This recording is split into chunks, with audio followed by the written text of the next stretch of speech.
See if this works. What's up, everybody? Hello. Hello. Here with Ames and Erin.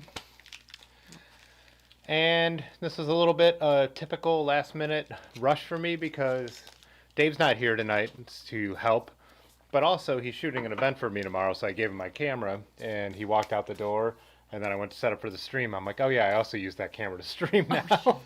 So we had to set up. It's the DJI Osmo Pocket 3 that I mentioned that I've been using a little bit in the last stream. But I've never used it to live stream before. But it looks all right, except the fact that the autofocus is pulsating a little bit. But I don't even know what I'm doing well enough with that camera to stop that. So you'll just have to deal with it. I feel like it's not bad for a... Quality's I don't know, a 17-minute time frame from when you realized you didn't have your camera to... get everything set up. Yeah. I also had everything set up for 4K streaming, and this camera doesn't stream in 4K, so I had to resize every single window and every single overlay in the last minute as well. So fun. So fun. So typical night around here. Kind of pulled up everyone's comments, so we won't go through a whole roll call, but what's up, everyone? Dave's not here, man. Yeah, definitely not Dave's fault. The other thing is I realized I could have figured out how to use my backup camera that I'll be shooting with since he's using the other one, but I don't have a way to power it, I don't think, long term, so it would have died with its small little batteries. That would have been fun.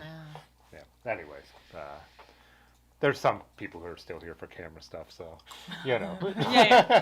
They're I don't know what he just said. Yeah, not the worst amount of information. Hey, what's up, Patty? I zoned out. I'm back. I I'm back. understood that end where he was like, and it could die. Right. Ah, okay. I'll greet. What's up, Iap? Out in Edinburgh. Wow. Oh, yeah, it must be early morning there, right? 8 hours, about? I have no Probably. idea. I think it's 7. Is there a map 7? that has time zones on it? It might be even Probably less is. than I think it's. I remember Italy was 6 hours. Yeah. So something like What, that. did you get 6? I thought it was 10. No. Okay, yeah, it's been a long time. 1 a.m., so Damn. it's 8. Wait, so it's only 5 hours. Yeah, that makes sense. Because then Italy's like further beyond that, which would be 6. Yeah. Oh, yeah, they would be right around the international time line. God, I can't believe how long we've talked about this. Yeah. But you know, one thing that blew my mind is you got, and one more thing on geography without pulling up the map, but that like Rome is roughly the same latitude as us. Oh, I have heard that. Yeah, you think But it's yet so the far weather is south so and it's different? so tropical. It's just the Mediterranean and all that moderates the weather. But yeah, so you would never think that because I went in March and it was so much warmer. Like oranges were growing and all that. So. I lived there for almost a year, and you would just think, I would never imagine that the winter was, they're just so It is different. not the same climate, No. for being the same latitude. So I've always assumed we're like on England's. Yeah, yeah. But anyways, it's a round globe, not a flat map. You know what I mean? Weird. Oh. Weird. Where's Edmund to sit in my lap? He'll be back. He's crying about it, too. He's making a lot of meows. He wants to go outside. He didn't get to go outside today because of the rain. Pudgy filling in for Pudgy. 10 a.m. Wednesday down under. Yeah. Erin's been to Australia 3 times? Really? Twice. Wow. Twice. That's freaking cool. I traveled abroad there my junior year in college. And then I have a friend and I lived in the rainforest. That was pretty cool. And then I had a friend who married an Australian, so she lives in Sydney. Yeah, you went right when we went, not long after we started dating? Yeah, less than 6 months. Yeah. Had to get the fuck out. No. Can you guys hear Edmund? Yeah, Edmund He's is. real loud. Yeah. Careful with those hand gestures. Auto bikes from Kansas? Nice. Anyways, we just all did a pretty big gravel race. Big for Ohio, right? Ohio's Yeah. biggest, probably. They call it that themselves. I don't know if that's their own I marketing. feel like it has to be, to be honest. And they expanded this year. They said 850 riders. So I think they went Yeah, I up from heard close to 650. 900, yeah. Yeah. Hello, Edmund. So I think they had to get permission from the county or something to do that. Oh, really? Or this Loudonville or something. I thought I heard one of them announcing it at the beginning. We got it bumped up, and we'll see I how wouldn't they be feel about it. surprised. Yeah. Oh, they probably have to get some kind of event permit I think and stuff. Oh, an event permit, yeah. I feel like it's anything over 500 because I thought I looked at the registration for like a year or two prior, and it was it seemed really big, but then it ended up being like 500. But to be around 900 is a lot. Biggest race in Ohio, asterisk, that is 1 hour away from Akron. Yeah. Yeah, anyways, this, just to get right into it, this brings up a comment that me and you were talking about down by the river. I think all three of us were when we were hanging out the day after. But a couple people put in the comments about some of the stuff I had said in the commentary on the video is, so John Demmer subscribes with to the some channel. of the issues that happened towards the middle of the pack in the start, some people said, why not stagger the start then? And I had brought that up too. And I know you were saying, like, well, I basically responded like, well, spirit of gravel and all that. Yeah, but that yeah. is kind of a thing, right? Yeah. So do you actually think that the start should have been staggered for Black Fork? The more I thought about it after we talked about it, one, I do like the idea of the spirit of gravel. We all get to Mass start. yeah. together. The other thing is, like, and this will be where your opinion comes in because I'm not up there. I do feel like we don't need it for the fast people because don't you feel like people didn't try to jump into the front of the... Yeah. Like, no one was in your way, right? No, yeah, like I don't feel like it needs a mass start, and somehow it's one of the more easy ones. Like Barry being a great example. Like you have to line up at least 35 minutes before the gun goes off if you're one of the front people, and you just stand there for 35 minutes. Whereas at Black Fork, I kept checking. I was like, oh, should I be up there? Nobody's in line. I think we lined up like maybe 15 minutes beforehand. I had no problem getting to the front. I didn't see anything. Like, it didn't seem like it was difficult for anybody to get where they wanted to be. If I'd wanted to be closer even, I could have. Yeah. So long as, like, the people who, like me in the middle, don't have an over expectation of how they're going to start. Yeah. It's not an effect that it doesn't bother the fast people to have a mass start. You guys are off the front climb, and we hit the hill so fast. And so I also think it doesn't help because the issues that, and I actually didn't have a lot of issues this year. I talked about it last year, but when I talked to Woody and Erin and Ben, they were going up the hill with people going all over the place, getting off the bikes in front of them and all that stuff. And so that's where you could try and separate people by their perceived times like they do in marathons. Right. But I don't think that works for people because I don't think people know I was going to say the same thing. enough in the middle what their difference would be to separate themselves enough. And plus, like I said, I got beat by people who were walking all the hills. Yep. So that wouldn't have solved my problem at all. I was better at climbing the hills than them, but slower overall. Yep. So I would totally agree too. And I think that it's hard to stagger a start like that because it's a large group, but it's still not. Like the middle is the majority of the race. And so to get that majority to stagger, I think everybody would have kind of no idea. And it's like then you throw in the component of like the weather and everything. It's like, I don't know. I think it would have been, I think it's fine the way they do it when it comes down to it. Yeah, I just don't think that's the issue. And like I was saying to a lot of people, I really do think it's just etiquette. You know what I mean? It's 100%. It's just people need to understand more. And like I think it's a big deal that they did put that in the email this year. Like, hey, like let people who are trying to ride the hills, move out of the way. And that's all you can do is try and teach people to just be better. I don't know, whatever you call it, citizens. I don't know. Like, and I did notice more people like communicating on climbs too. Like if people saw people riding, it seemed like more people were like, "Hey, we got somebody riding," and people tried to step out of the way so that people who were still riding could get past. If there was a lot of people that were walking certain areas, but let's take a moment because it seems like the chat just totally stopped. Are you guys here? Like it seems like it's working, but I'm getting this error from YouTube. Are you seeing anything?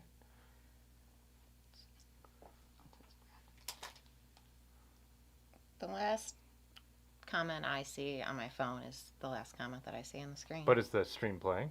Oh. It's a great question. Now it says the stream is excellent. So I don't know, maybe I don't know how to do this right. It says it's waiting for Tim Fitzwater. weird. Oh. When will now be then? Okay, everyone's here. Cool. So Did they hear all of that? Brad said it's fine. Oh, good. Okay. Okay. No one was saying anything, and maybe it's because me and Ames are just so riveting in conversation. Oh, thanks, guys. Yeah. I really did thought we lost it because all of a sudden no one said anything. Like, you guys are always chatting away. So, yeah. Cool. Yeah. Nah, just listening to the complaining. And again, it's not complaining, to be honest. Like, that's what... I have nothing to complain about Yeah. for that race It's at all. weird. It's one of those things where... I was saying this to Erin, like... It wasn't... it was never my intention, but I feel like this channel does give me a platform, and people do pay attention to it. So I like to use it to, like... Hey... Like, hopefully... And a lot of people thank me for it. A lot of people are like, I haven't thought of that, or, like, it's always good to be reminded of that, you know? So, like... Overwhelmingly, the comments are positive. Last year, there were a number of people, it was almost like I got doxxed, who, like, jumped in and were like, this dude's an asshole. And I was like, how can For you like take... criticisms? Yeah, how could you take that away from that? But a lot of people, not a lot, again, a minority, vocal minority did. And it's just like, okay, they put it in the email this year, and I said in the video, vindicated with the opinion, which I already knew. But, oh my God, this guy. Yeah. Oh my God. Incredibly. Why I'm here. Distracted by your meowing, now distracted by your adorableness. Yeah. My lap's not big enough for him. Yeah, if anything, Yeah. I don't feel like it's complaining, just because I actually agree with the way that the organizers did the start and everything as well. Yeah, I feel like it worked out, so. Yeah. I guess, yeah, it got choppy for a minute. I don't know. Like I said, I've had problems with my connection the last couple months, and last month, and I've been too busy to do anything about it. So, yeah. Yeah, like I said, like stopping on a descent, like one person's like, maybe he didn't have time to yell. And I'm like, if you have time to brake, you have time to yell. Yeah. Like stopping, that's just, and again, it's someone who doesn't know that. And I've said this too about, and one person commented from the UK that he does this charity event every year. I said, charity rides are the most dangerous ride you will ever do. Even if they're on the towpath. Yeah. Because, one, you get a lot of rich people who don't ever do anything but like With get out their on a friend. bike path. Yeah, they get out on Yeah. a, and again, that's a generalization. Not everyone's like that. And then you get a lot Just of the noobs. majority. No. Just most. Entitlement. A lot of entitlement that people who live their life thinking I'm the only person that matters. Yep. But then there's also a lot of people who have never ridden around another person. They go out, they ride there for like 2 months to build up to the 50 or the 100 mile to raise Right. money, which a lot of people are doing a good thing, but they are just clueless on a bike. Like, the quality of rider at Blackfork and what I'm complaining about there is better by far than the quality of rider at the towpath 50 or whatever. 100. People have prepared for Blackfork, and if anything goes awry on course, it's because the course is so difficult. You know, it's like, and it's to a degree not even within their control. They're riding to the best of their abilities. I think that's so true, especially even with the front, seeing so many people put a foot down that, kind of surprised me too. I was like, I thought we were riding this. Yeah. Yeah, because I was saying that in the video I showed a guy I actually got it on camera, the guy who stopped.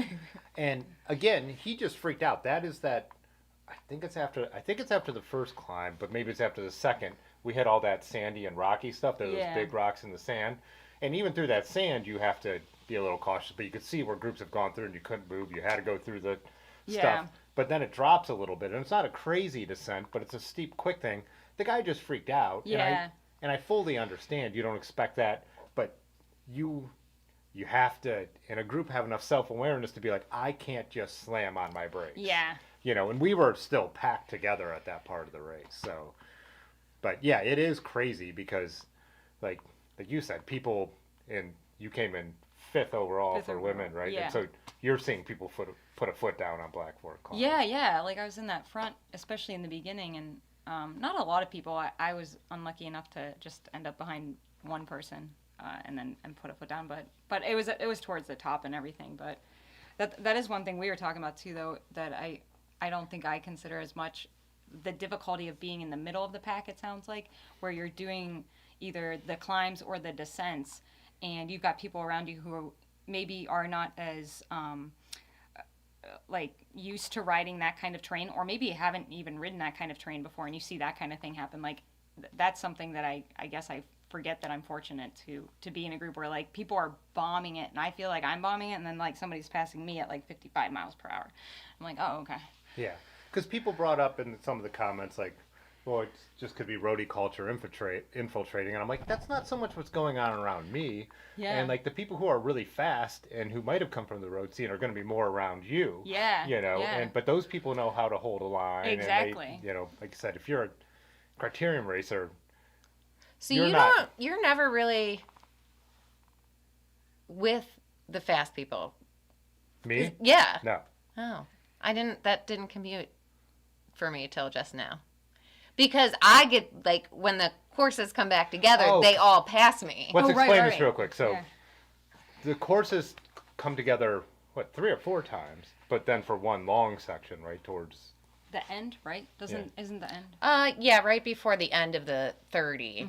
And then But I would have, like, the 30-mile route has, like, 2 miles left, something like that, and then the 50 whatever does a little bit more before we that. break off because there was a... Yeah, so I'm fast enough to never come back, together with the lead group. So it's like... Yeah. So I see them on the bike path I saw only the leaders of the men's group. Like, the top, there was a group of maybe 10 at the point that I hit that covered bridge where it's on the bike path for a while. For those who don't know, it's not a figure 8, but it almost has a little kind of figure 8 section. And so I did get to see, like, the pace of the leaders and how hard they were going and, like, like those guys. But I'm always, like, hopeful that I would see Ames, but I'm actually quick enough that I'm not far enough behind that we would cross paths. So, yeah, I never get to, I come into contact with the slower end of the 23 and the 30. So I start passing people Oh, who right. come together on the climbs. Yeah. Now I'm too fast for you. Yeah, I didn't see you this year. Yeah, it's true. So, yeah, you were talking about your experience of being out there and getting, like, you start to get passed by the leaders and then even the beginning of the middle of the pack a little bit. Yeah. I mean, I think definitely the leaders, and then, like, of our group of friends, Micah passed me. Oh, you saw Micah Ames. Yeah. You saw Micah Ames, right? Yeah. Yeah. The yeah, leaders. she was finishing the climb. Well, I considered Ames part of the leaders. Thanks. The leaders are still like 40 minutes ahead of me, I feel like, which is crazy. Is that the gap between the So 5th in women's and the people, the dudes who win the race, there's a 40-minute gap? Yeah. I didn't even realize that. I think the top female winner, Haley, she was in that front group. And then from there, you end up with about 3 to 4 faster groups behind that with, like, the top men and women. And so, but I did get a separation occurred at that bridge we were talking about where that they created like a 6-minute gap for me there, which really stretched that out. Because a buggy had to go through and they just made us completely stop. But yeah, the finishing time was like 40 minutes between mine, which is a lot. We're putting all that weight on my broken ankle. Yeah. When he sits on my lap, I get to get up after the stream and one leg is totally dead for me. He's hard sleeping. Brad asked if I stopped at the aid stations. I only stopped at the last one, which I believe is at mile 40, right? Yeah, it was like right around there. Yeah. Which is it's actually a great spot because it's at the top of a hill and then you have a long paved descent after it. Mm-hmm. So stopping, I get so hot even though it was upper 60s, but it was so humid. But I only got there's people out with the jugs, which I love. So, like, if you are someone who wants to keep moving, because around me there's people who are, like, taking advantage of the aid station and going up and eating their food and chilling. I'm not. Like, I'm trying to, like... Keep going. And it's, again, like I said, I'm not going for a time, but my whole challenge for myself is to not stop. I'm just riding it, not put a foot down on climbs. Just my little thing. But, so I was so glad to be able to pull my bottles out. And I knew it was only... Well, I thought it was only 14 more miles, so I only had them fill one. I grabbed a donut, ate it, threw the trash away, and kept moving. But, yeah, people seemed really, really nice. And did you hang out at aid stations? Just long enough to drink a little Coca-Cola. And Scott and Tony and Duarte were there when I was there. Did they do the 54? Mm-mm. I didn't think so, because Scott was telling us, which I thought was an interesting, and I know you guys were talking about this, about the leaders versus the more middle of the pack passing you guys. Well, I think it was a mixed bag across the board. There was some of those fast people or any of the people who passed us were very considerate and very supportive. Like they would, we'd be going up a climb. I'm barely not putting a foot down and like you're spinning and you're easiest gear to make it up the climb. The bike is barely upright. Yeah. And they're, ride right past me and they're like, hey, you're doing a good job, which if any of the viewers are somebody who is supportive of me like that and I did not reply or replied awkwardly, I'm sorry. It's not that I didn't appreciate it. I just really didn't know what to say. And you probably couldn't breathe. Yeah. Yeah.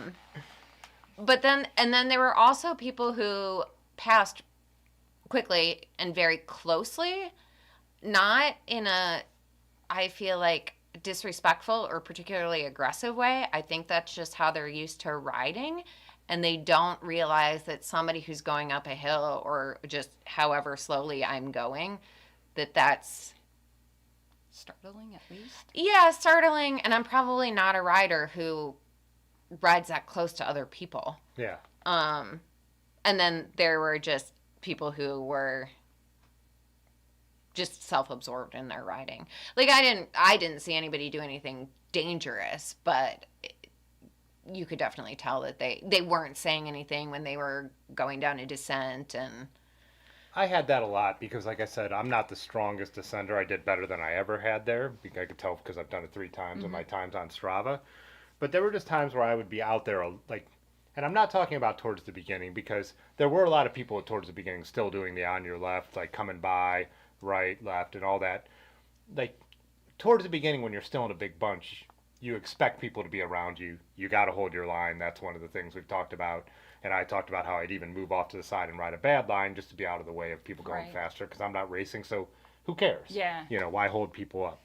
But later in the race, like it's raining, you're in your own little world, and I'm going down to descent, and I haven't seen anyone around me for however long, couple minutes, and that's when someone comes right by me without saying anything, I get annoyed. Yeah. Because I'm like I said, one, if someone says passing on your left, if I can see move, like area, if I have a line to move over a little bit and give them even more space, I'll do it.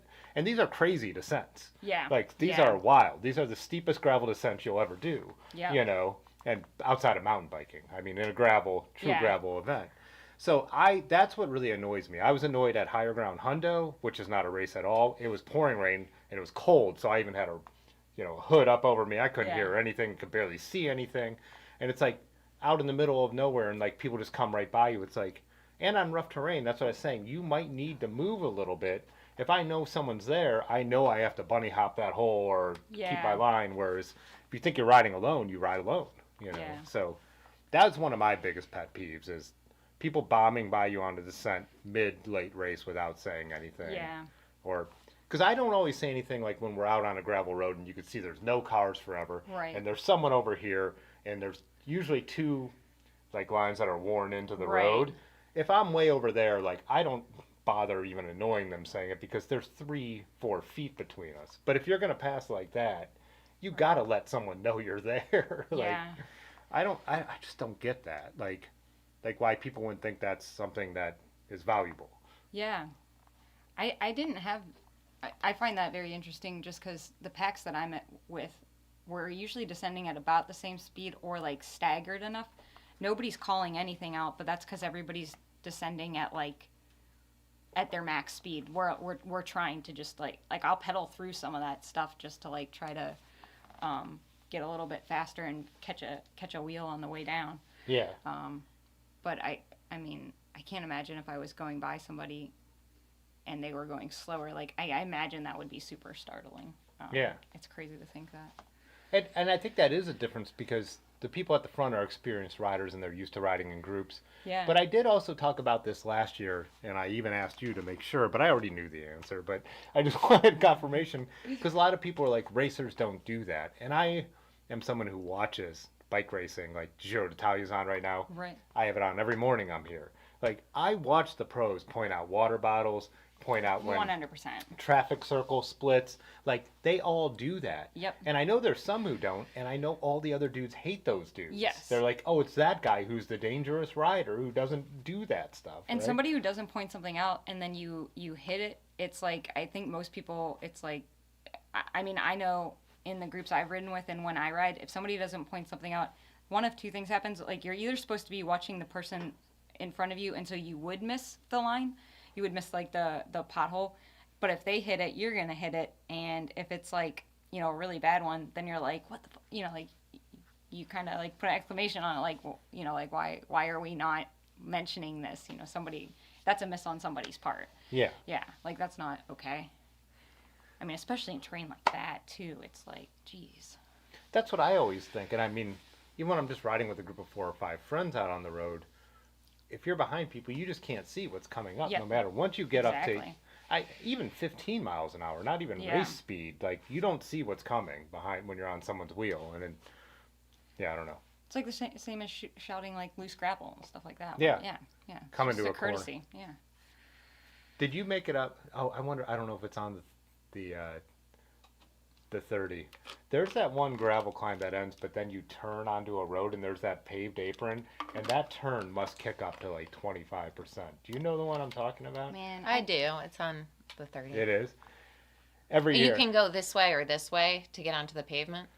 every year I look at that and I'm like, don't put a foot, and it's Yeah. like, but then you get like a little bit of country road reprieve, but it's like so hard to get. If you go the left side of the Y, it's not as steep. I go to I left side. I think I made it up it only because the only two I had to put my foot down was like the first climb where I got caught behind somebody, and then the really steep one, which I want to say is like Principal or something. I don't remember the name of that climb. I mean, I would say it was unrideable this year because I did not see a single person Oh, complete the entire. Ben did. Did he really? Yeah, Wow. Oh, that's right. He said that. yeah, Yeah. yeah. I missed it crossing over that washout, but But I do think also, I mean, it's like you could try, but then people are going so slow. It probably is rideable. I was just talking to Micah about this today. I think that if there weren't people out there, you could probably ride it up. But it's Yeah. like, yeah, it's already If you're such around. slow pace. yeah. Before I crossed over from the left to the right, there was a guy there, and I yelled at him. I was like, "Hey, stop for a minute. Let me get that line Yeah, so I yeah. could like get in front of him." But then I did need to cross over, and there were rocks in the Yep. washout, and I just picked a bad line. Whereas if I had been riding on my own and like really looking ahead and planning Yeah. it, I probably could have found the right spot. I think Ben said he moved to the right earlier, and that's what saved him, and that's how he made it up. But he's also really good at climbing stuff Yeah. like that. John said some people are too shy to communicate, and someone commented, like, you know, I'm new to this, so this is good to hear. And I said, no one's ever going to be mad at you for communicating, so just do it. Yeah. You know what I mean? If you're ever thinking, like, oh, I don't want to, should I say car back? Say it. If you Yeah. ever think, should I say this? Say it. Yep. You know, Yeah. you'll never go wrong with that. Like, Because you can say it and people can just not acknowledge it too, Yeah. which is fine. Yeah, I mean, but people don't know what they're supposed to say. You know what I Yeah. mean? Like, I Yeah. don't think that somebody is ever like, well, that's probably not true. Like, you know, they started riding last summer and signed up for Blackfork, and like they've maybe put in a lot of road miles. You know, if you look at like bike path maps, they call the towpath gravel. So Right. somebody might, like, the spectrum of gravel can be very wide. Yeah. For sure. Like, I do think that it's basically like a level of like conscientiousness and thoughtfulness that a lot of people just don't have. But also, you don't know. Like, I'm an overly thoughtful person, and if I didn't start riding with you and Ben, who points out like everything, then I wouldn't know to do that. And I would, even if I earlier had I done an event, I would have gotten separated from you guys and I would have felt awkward. I'm also very far on the self-conscious spectrum. So, I don't know how much of that behavior can be linked to that, but I do think that it factors in for, you know, some people. I agree, and I guess to me that's one of the points of putting it into this video. It's not to talk shit about people or talk shit about Blackfork. There are some people who deserve to be talked shit about. Yeah. There are some people you know better. And because they commented, they're like, blah, blah, blah. Like, we're about, racers don't. And it's like, you're wrong. You're just totally wrong. You're just a dick. Yeah. Like, you don't care about anyone but yourself. They're a very small minority. Like, but there are a lot of people who are new. Gravel's blowing up. The one guy who thought I was just riding a cruiser bike who was nice and I joked with. But, like, same thing to him. He's like, I'm new to all this. He said he was new to all this. He was riding an expensive carbon bike, full kit, hydro pack on. Because, and I don't mean that to make fun of him. I mean, that's what now people just believe you need to put on to go out to Blackfork or anything. Yeah. I also think one of my examples, since I'm not racing, I think it's fun to be out there on the sweet bar bike in shorts and a t-shirt because I'm coming in at 5 hours. It doesn't matter, and that's also what I'm trying to show a little bit too. It's But you see, and like you are showing that too, because it's like you don't necessarily need that to do well. I mean, I think that it's an interesting disparity between, you've got the winners who are more than likely like wearing Lycra and on carbon bikes, but you've got a large majority of people who are finishing really fast times on steel bikes, on aluminum bikes, who are in shorts and t-shirts too. It says a lot, you know? Yeah, I definitely. And again, like, if you're trying to win and podium, I've always said this, like, aero does matter. There's a lot of there's a lot of flat and rolly segments on the long route where my rally would have been the much better bike to be on. I knew, as like Dylan's comment is up here, like, these gravel descents are so gnarly. I feel better being on my gunner because it's almost more like a mountain bike. Pretty much, it is their adventure bike. Like, that just, for me, the kind of my confidence level is, I would rather be able to let it go a little bit on the descents. Since I'm not racing, I don't need to crush these trails. I could go ride for fun at other points in my life. So, especially considering some of those potholes aren't really easy to see, and like a mountain bike with suspension on it would feel so safe. Like, you could just hit whatever you want. Yeah, it's hard to not wish for that sometimes. I was with a guy, or it was a woman on a mountain bike, and I can't remember what happened. We got like pinched a little at the top of a climb, and so everyone was kind of slowing way up, and she was next to me, and she's kind of waiting for me, and I was like, if you're a strong descender, go ahead, because I'm not. And it was one of those that, like, at Blackfork, as Dylan was saying, you can't even see the bottoms of some of the descents. Yeah. They twist around. It's they crazy. Are steep. They are wild. And so she was like, well, I'm on my mountain bike. Go for it. And she did. She was gone. Like, Hell it was, so. Hey, you can't slow down on gravel. No. And the other thing, too, is, like, you don't know, unless you're looking at, and when you're descending fast, it's hard to look. You probably shouldn't be looking at your Wahoo. But some come to stop signs, and they usually try to put up a warning if it's a really bad one, like a sign for it. But some gets to that washboard, because if people don't know what that is, cars slow down at the end of these gravel roads, and it creates, I don't know. Ripples. Yeah, ripples. Yeah. So when you hit that stuff at speed before you go into a corner, and for me, it means I'm going 25. For you, it probably means you're going 35. Right. That is terrifying. And if you need to slow down to make the turn, as you know, if your tires are bouncing off the ground, your brakes aren't doing anything. Yeah. So. Yeah, it's wild when I think of the descents at Blackfork this year, and then my experience last year, because last year was the first, like, my first time at Blackfork, and I still felt like I had, like, a lot of technical skill I was still working on, and I thought everything was super scary. And I think this was, like, but I mean, then I continued to race gravel races all year, so this is saying, like, after a lot of experience, then this year it's like, that washboard stuff, you just kind of like, it's like, well, I'll just let the brakes go, and we'll just fly over that a little bit faster, and it'll be a little bit smoother. It won't be so bad. I was talking to, Janet. Yeah. Road Apple Janet. And I was asking, I was like, how did you guys handle that last descent? Because the last descent was so brutal and bumpy. Yeah. And she was like, oh, I just thought I might die, basically. Like, I was going and hoped that I hung on. Because I came to almost a stop, and I think almost everyone I talked to, mid-pack, even like, Large and, Ben and everybody else, they're like, oh, yeah, I slowed way down on that. Like, yeah, it's crazy, too, because you just have so much speed, and you can't stop. You can pump your brakes a little bit. You can try to just hold them the whole time. I remember last year just death gripping them, but then you just kind of like slide almost, which is almost more scary. Yeah. And I think you just have to hope you don't crash and just keep your eye on the line. I think that's what, what is this? I scroll wheel stuff. walked the last descent last Did you year really? because I think my hands, I think that was really, correct me if I'm wrong, that was the first ride of that scale, like definitely a ton more climbing. I'd never ridden any descents like that before. Yeah. Certainly not with like other people, and like the fast people are on that hill with me, right? Yeah. So I just like got off the bike. I was like, I can't do this. My Yeah. hands were so tired from braking already. This year I stayed on the bike, so that was an achievement for me.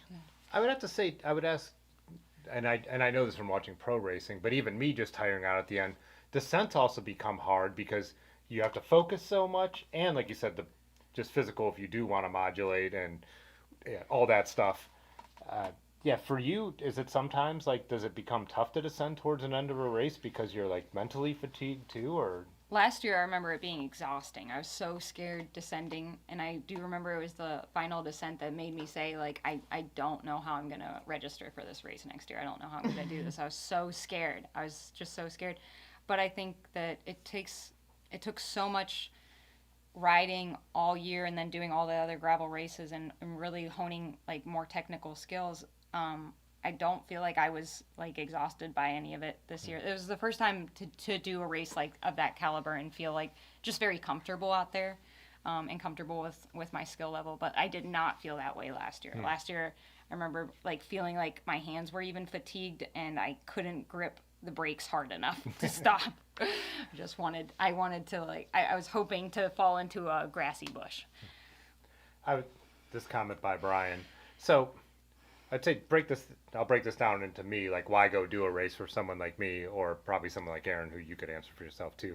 For me, I like to do a few events a year, whether they're races or just alt cycling rides, because it's fun to meet people. It's fun to hang out and have the same stories and the shared experience and drink beers with people if you drink beer or whatever. But so I enjoy it. And like on certain days when I do want to try and go for a little bit, just knowing this from being a runner, you just end up doing more with the motivation. When someone rides by me and it's like, hey, what's up, Tim? Like, or like when we hit some of the climbs, other people are walking and they're like, oh, good job, you're killing it. Like that motivation to not put a foot down then is even stronger.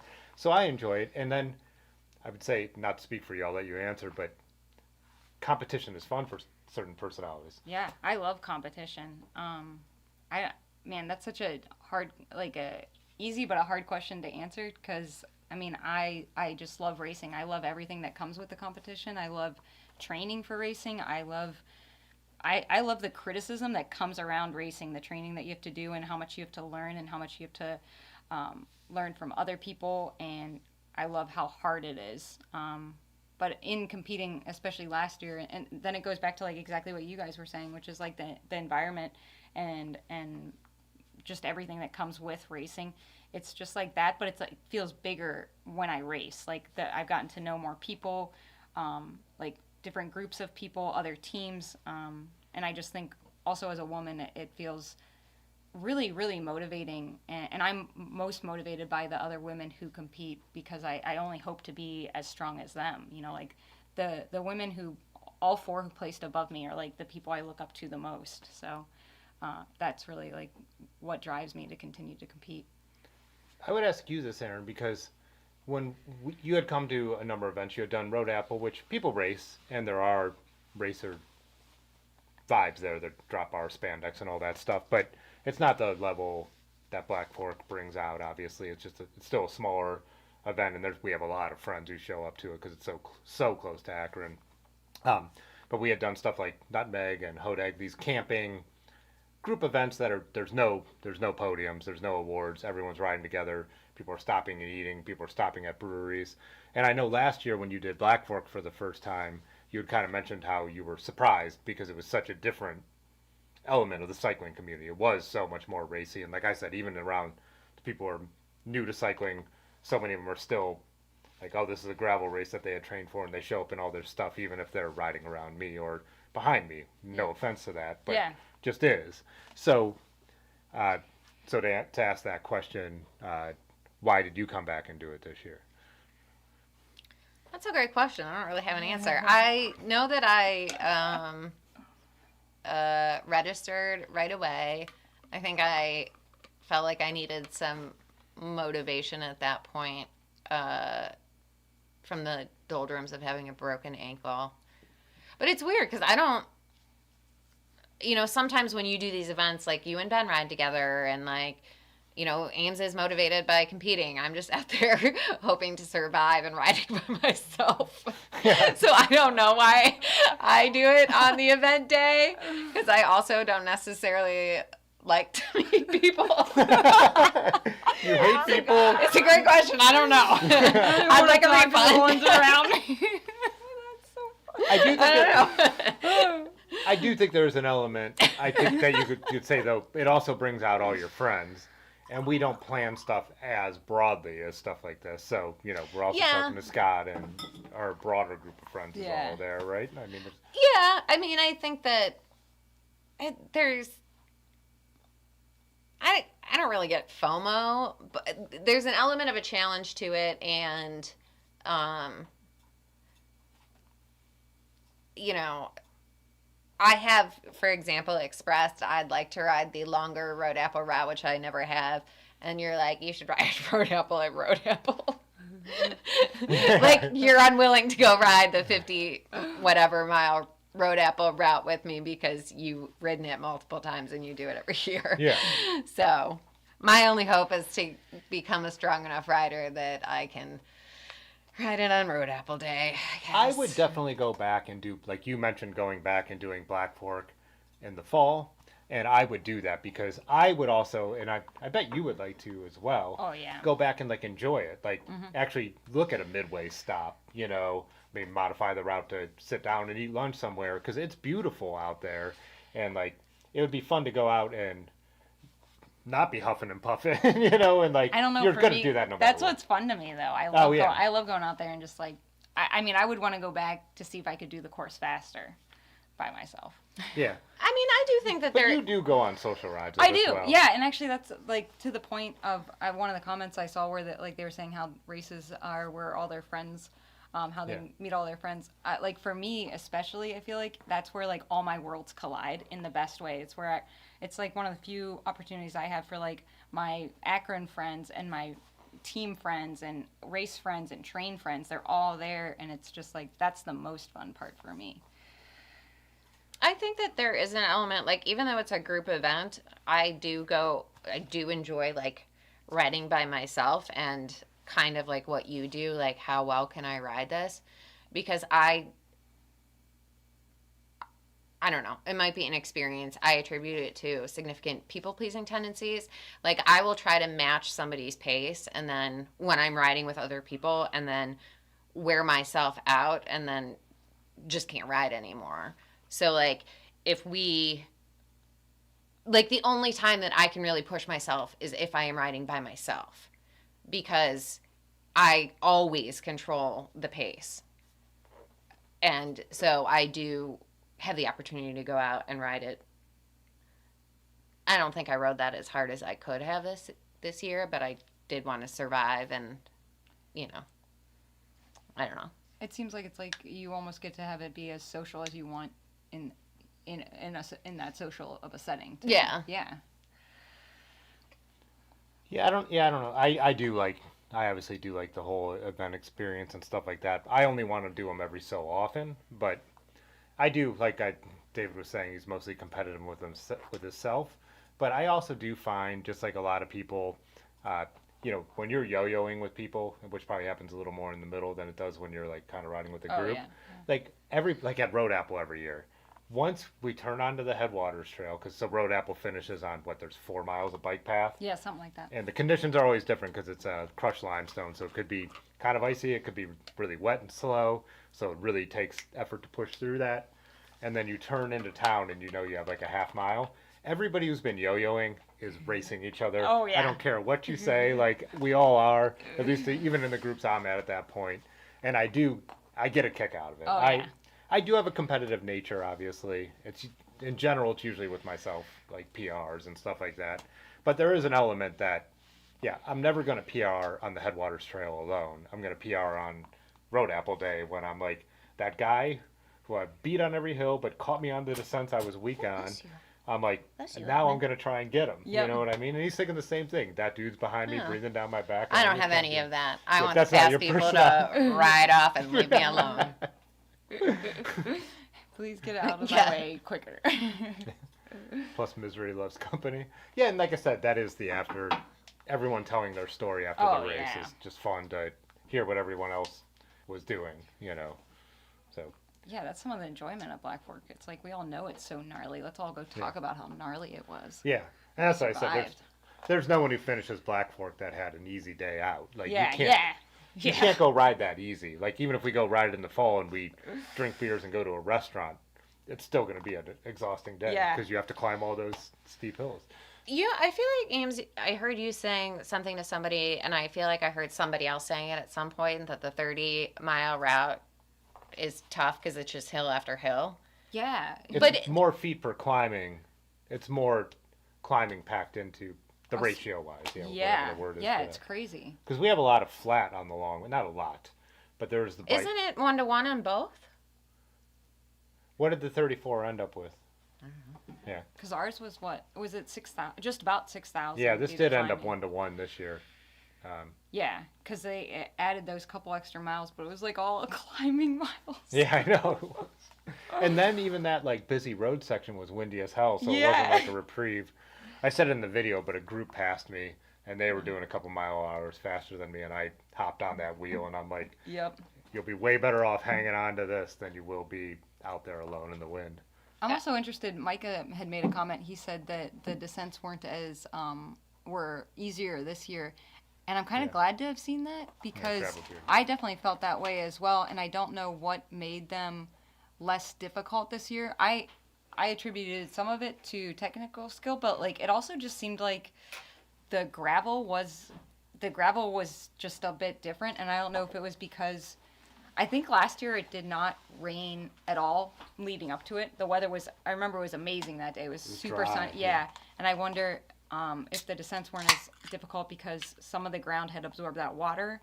And I know. That was a little grippier. Yeah. And that's what happened for me at Barrie too, which just it makes it much easier to ride. So I think, at least for the descents, that's got to be a huge factor. I feel like the roads had been, I don't know what the proper word, graded, groomed, whatever. Yeah. More recently this year, like there were less ruts, particularly on that first climb, which was also the last descent. Yeah. But I think it was true of all of them. And I hadn't thought about this, but like that sand was new. So I wonder if they did use a different substrate. Is that proper word? Nice. I think it was a mixed bag. So I did get PRs on a lot. I felt like I am better at riding those a little faster. I felt like there was a grippiness to them. The weather's been better, so I'm wondering if they just got out to fix the roads post-winter faster. That's true. Because last year's winter lasted longer. We had snow later, so they might not have got to the roads as much. But there were some that made me feel less comfortable being wet. There were a couple where like the gravel had been cleared away, and like I felt like it might be a little slicker. But overall, I think they've just gotten out to fix the roads because the weather spring's been pretty nice. I can't believe how wet your ride looked. My ride was not wet and sloppy at all. I think that was the dirtiest I've got. Timothy. As I'm about to fall into this trap. I mean, my bike got way more dirty at Road Apple, but that's the dirtiest I've gotten on a race, I think. I thought I was filthy. Yeah, it's funny because I saw the leaders looking so dirty. We got a second rain, which I guess you would have still been on the road for. But Ben and Novak and Micah, they got hit by a downpour. I heard about that. So there was I hit sections of the road that were soaked, and I'm like, what is this from? And it just must have been. It definitely was that under the wrong cloud day kind of day, because there were sections of road that were completely soaked. And I'm like, I didn't get that. Honest. So you were ahead of it then. Yeah. Yeah. You must have been ahead of it, and I must have been just behind it. I had mist and maybe a little drizzle. I got missed at one point, but it was like literally just Oh, that mist. was it? Just at Not one even point? noticeable. Because early on I got damp, and then it dried out over the middle couple hours. And then towards the end I got rained on again, but I was happy for it because I was so hot by that point. So, Man. and I usually hate the rain no matter what. But I did the dumbest thing and took my fender off at the start line. Can't Can believe you believe did that? that. What Because we an- put them what on at an the idiot. cabin. We're all like, What an you're the one who idiot. asked. You're like, we're going fenders, right? And I'm like, oh, thank God she Yeah, said yeah. that. And I went and got mine out of the But car. you know what Where I was did? I for that I looked- conversation? I looked didn't need around the front pack and nobody had one on, and I was like, I'm gonna drop this weight I was going to put that like in an the, idiot. I was going to put that in the video. I'm like, I think even if you're winning, I think even pros. I once in a while see a pro with an ass saver, Yeah. the kind that are just under the saddle. I'm like, why do you want your butt to be wet? And again, this was a mixed bag where you could have made that call. I Yeah. get it. But like other times when you know, I'm like, or if you're like, again, middle of the pack where it's not going to have any effect. I don't believe personally it would have had an effect on you anyways. But I felt bad for the people like behind me. I mean, I was so close to tires that it was Yeah. just like that's what I was getting dirty from, and I was like, if I had a fender, the person behind me wouldn't be getting this. I know, and I can never draft anyone because no one else uses them. Then I'm like, someone's on my wheel. I'm like, oh, you're welcome. Oh, You yeah. know?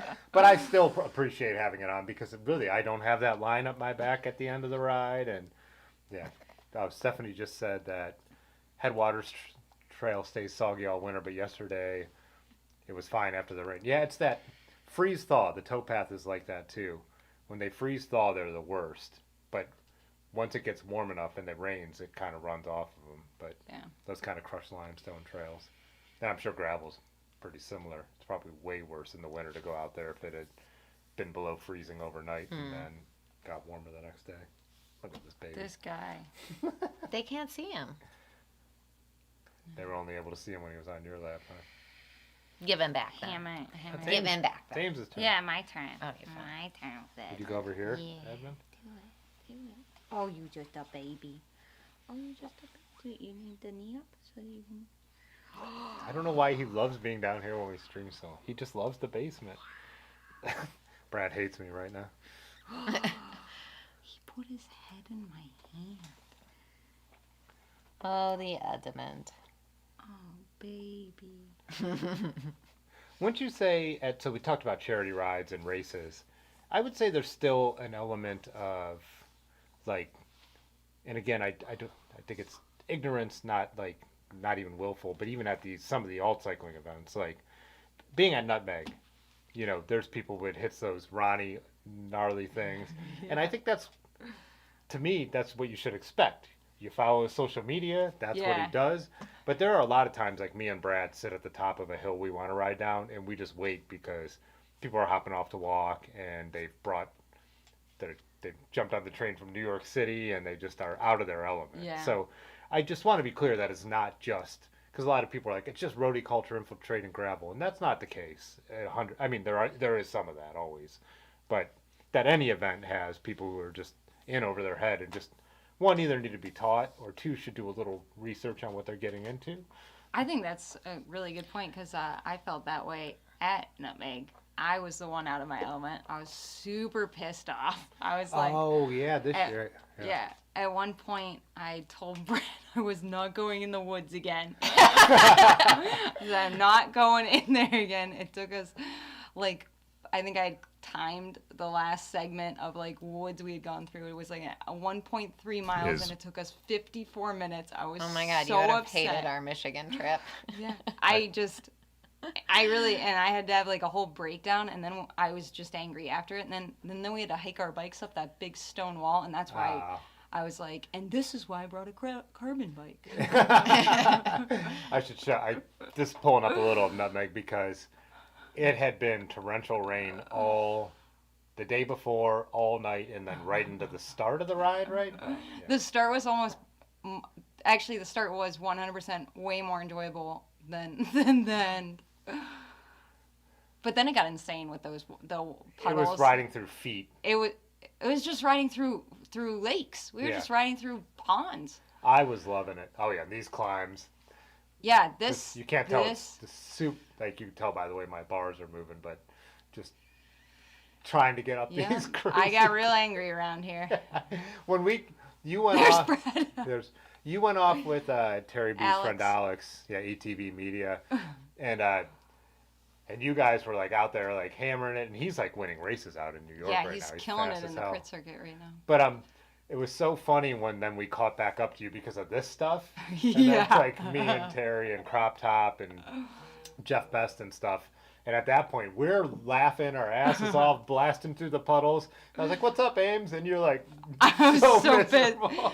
Yeah, we had gotten that road segment. I think, oh man, we were just, and we, I think I bombed the first couple of those water features thinking like, oh, this is it. Still keeping up with Alex. Then I went from fun to upset real quick.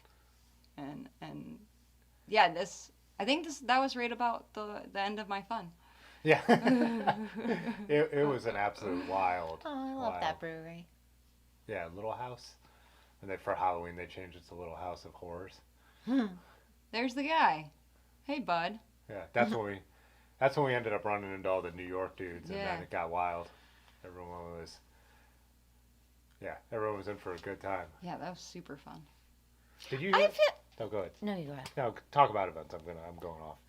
Well, I was just gonna say that I feel like, the spirit of gravel is like, it's all about spirit and attitude. That like you can show up and not know what to expect, and if you have a sense of adventure, and like even if you're like not having a good time, if you don't have a shitty attitude about it, then it's still, I mean, you can have a shitty attitude but you're not taking it out on other people, or like or like thank God your friends are around you. Yeah. I don't know.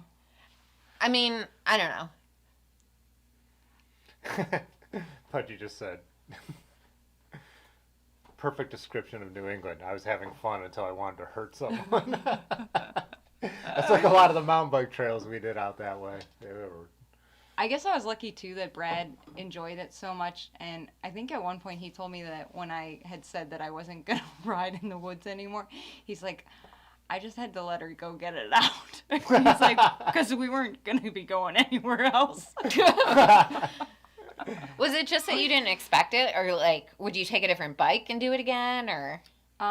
In that case, I think I'd still take the same bike. I did not expect to be like have to go so slow to like it didn't feel like it didn't feel rideable, and it's this stuff. It's yeah, like, look at this. It was just that wasn't as bad until that stuff got so deep that we had to start trudging through the woods like on the sides, and then you're like, I mean, at that point you're like, goodbye bottom bracket. Yeah. It was very similar to the NCT experience for me. It wasn't so much that it couldn't have been okay. It just wasn't. Yeah. Too much weight on my bike. We planned too many miles. Like, yeah. Like it just felt like there were points in the ride where you were never on the right bike. You were either underbiked or overbiked, and I felt like that end part with where we kept going in the woods, I just wanted a mountain bike. I just wanted to be on the road, to be honest. We kept crossing over roads, and I kept looking on my map and zooming out and being like, how do I ride back? There were people I talked to who did that. There's one section where we were going through one of these giant puddles, and Terry was in front of me. Hysterical. There was a log floating. It was so wild that there was a log floating in it, and I'm like, Terry, hit that floating log feature. And he like literally got his bars up and like made it over. I think it might be this long one, but I know it's not because I don't see it. But I tried and didn't make it and fell over, and it was like I was in a swimming pool. But I was already so drenched from the rain that it didn't matter. I actually think I was having a blast. I was loving it. I was like, because I just accepted that this is insane, and we're just gonna try and blast through all this stuff. So. I think maybe I would bring a different bike to Nutmeg. Brad will be so happy to hear this, but I did have a carbon bike with carbon rims, and I did start getting a little bit concerned about things. Yeah. I'm watching Terry do this, and I'm like, well, that's a bike that they sent him. Like he can try to break it.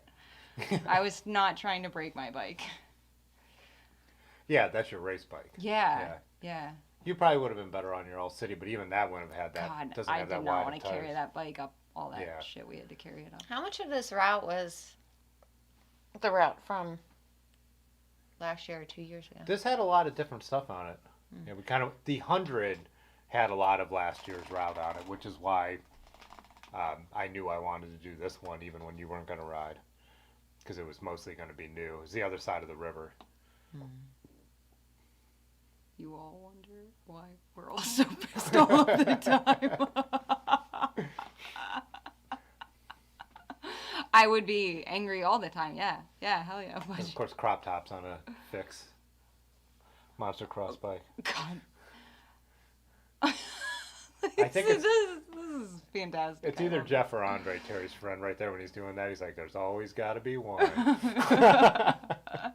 You guys were absolutely destroying that course, though. I was amazed and in shock. This is what we were all there for. Yeah, but it was definitely, great. Yeah. And you lost your brakes and everything, and Yeah, you're my like, brakes went out. oh man. Yeah, Jeff actually works at a bike shop, and he fixed them before me because I didn't realize my brakes are single piston, and I didn't realize, and so when I adjust them, it had almost always been the outer pad that needs to be adjusted. Yeah. The inner pad had pushed all the way in beyond the caliper, so I wasn't getting any braking. Yeah. And I just wasn't looking at that. When we came off this descent, That's exactly what I was I talking about. had no brakes. Yeah. I had lost the one, and I'm like, all right, well, this is going to be sketchy because I'm trying to keep up with these guys. And then right here, I'm just like, well, no choice but to send it. Thank God they were in front of you. Yeah, You don't have to worry about them braking. No, yeah. When we climbed that part, I was convinced we weren't supposed to climb it. I'm like, there's got to be a way around it. And Brad's like, no, we hike a bike. And I was like, we hike a bike? Yeah, That, yeah. Like, it was a whole freaking wall. Oh, so Lars said the 80 miles still had 50 new miles on it, so it was Nice. still a lot of. Was new there miles. not 100 mile? Yeah, it must have been the 80 Oh. mile. Yeah, you would not want to do a century on this kind of shit. I also love Pudgy's comment. It's not so bad. Brian did it on single speed. There's always one Yeah, of them. yeah, There's always yeah. one of them. Yeah. Yeah, Brian single That's- speeded Nutmeg twice. Yeah. And the crop But top single speeding. I don't want to too. single speed anything at Me all, either. ever. Brian rides this stuff all the time. Yeah, Brian lives here. Brian lives Yeah. in this neighborhood. Wow. Of course he did it on single speed. Yeah.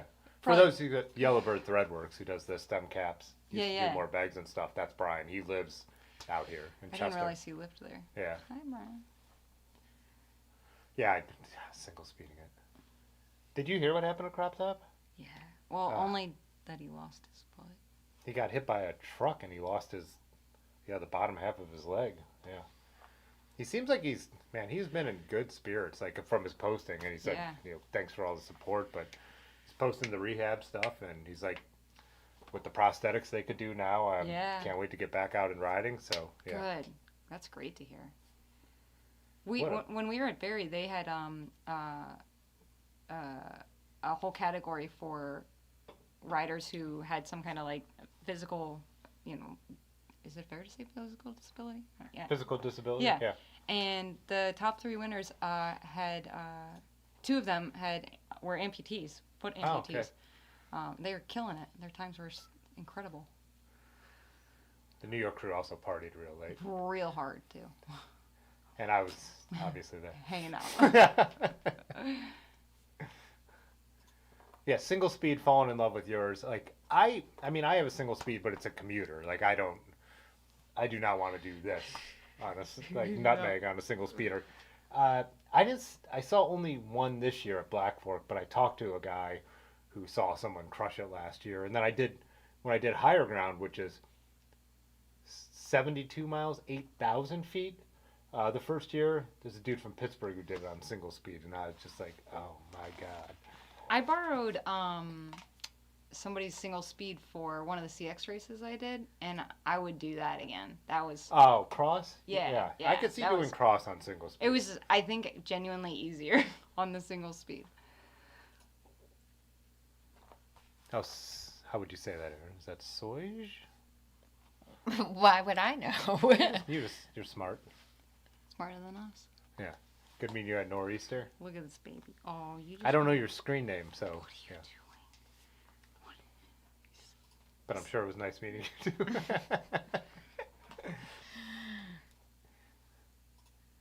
I should put Blackfork up in the background while we're chatting. You should. You could put last year's Blackfork in the background too. But it's almost bedtime though. What time are we at? 9:09. 9:09. Oh yeah, that's good because I think it'd be 10.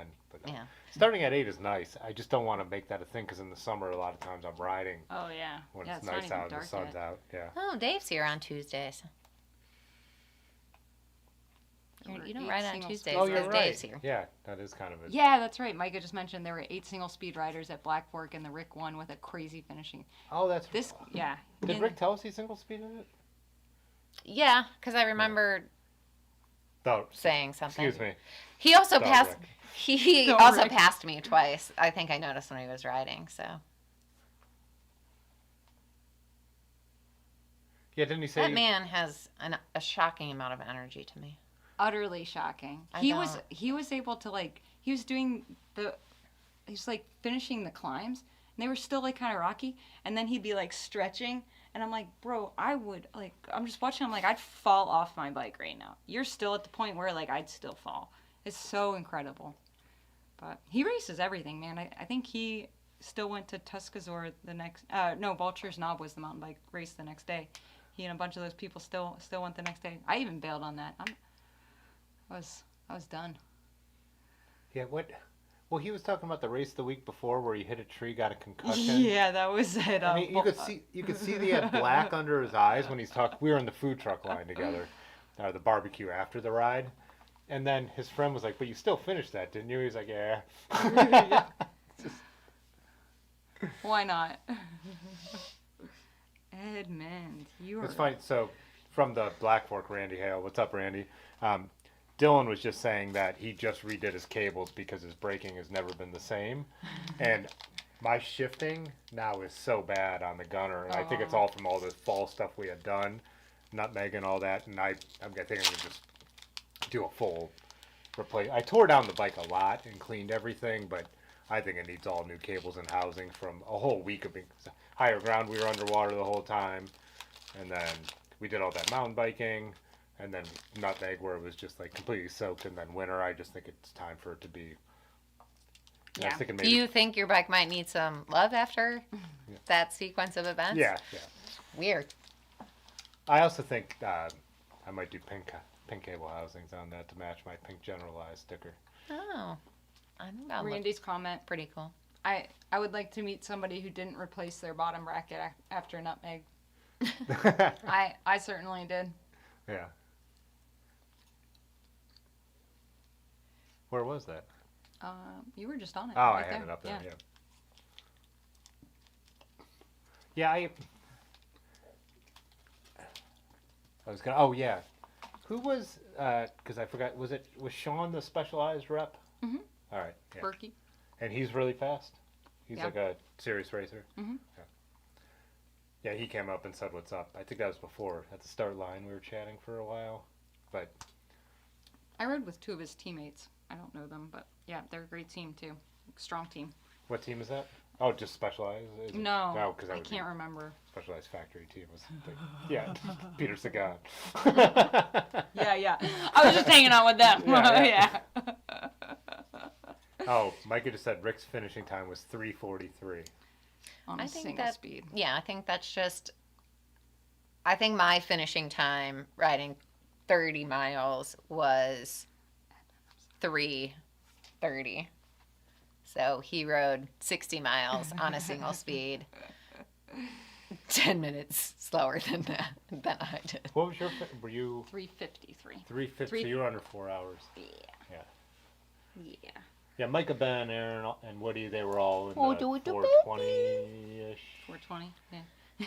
Woody was in the 420. He slowed down to get 420. Edmund. Yeah, I was 5 hours. I want an Edmund t-shirt or sticker that says Edmund is a lurber. Lurber. Lurber. I actually didn't look that close at the men's top finishing times, but it was interesting to see the women's were 10 minutes apart for the top 3, I believe, and then Hello. Janet, who finished in 4th in front of me, was 7 minutes in front of me. Oh, okay. But everybody finished within whatever that makes, 37 minutes, I guess. Oh, the Edmund. Thrifty Frame Builder brought up an event in Minneapolis.